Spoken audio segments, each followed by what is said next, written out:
3,500 years ago, a set of food laws was written down in the middle of the desert. Today, people call it outdated, or they call it secretly scientific.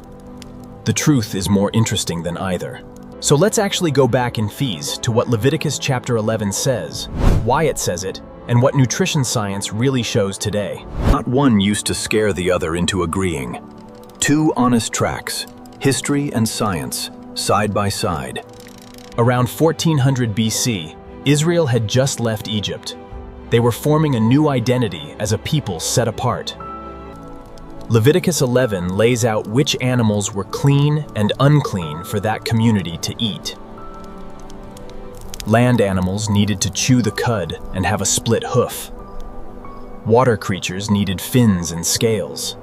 Miss either requirement, and the animal was off the menu. This wasn't random. It followed a strict internal logic. Scholars like Mary Douglas studied this pattern for decades. Her theory? Animals had to be complete within their category. A fish that swims but has no scales or fins was seen as incomplete, not fully itself. It's a classification system about order and wholeness, not a hidden nutrition manual. That said, historians do think some laws had real practical benefits in that specific time and place. No refrigeration. No meat inspection. Undercooked pork could carry a parasite called trichinosis. Avoiding certain meats in that climate plausibly reduced real, documented health risks of the era. Modern science backs this part up specifically plumeri. Undercooked pork can still carry that same parasite today. The fix now isn't avoidance, it's cooking pork to a safe internal temperature. That risk is largely solved. Shellfish work differently. As bottom feeders and filter feeders, they can concentrate toxins from their water. That's still true today. Contaminated or poorly sourced shellfish carries real risk of heavy metals and marine toxins. But shellfish from well-regulated, monitored waters is a completely different food safety picture. So here's the honest answer. Ancient wisdom and modern food safety agree on the underlying concern, but not the same conclusion. Leviticus said, don't eat it. Modern science says, know your source and cook it properly. Now, Kinsme, what about the newer question? What does the Bible actually say about processed food? Short answer, nothing specific to Levi. Those products didn't exist. But Scripture does speak to a bigger principle. Proverbs 25:27 says too much honey isn't good for you, even something naturally sweet. In excess causes harm.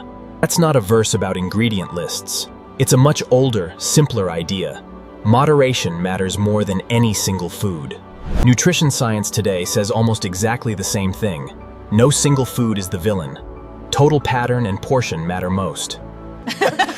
Which brings us to the theme Scripture actually spends the most time on when it comes to food. Not lists, but self-control. Istifistis.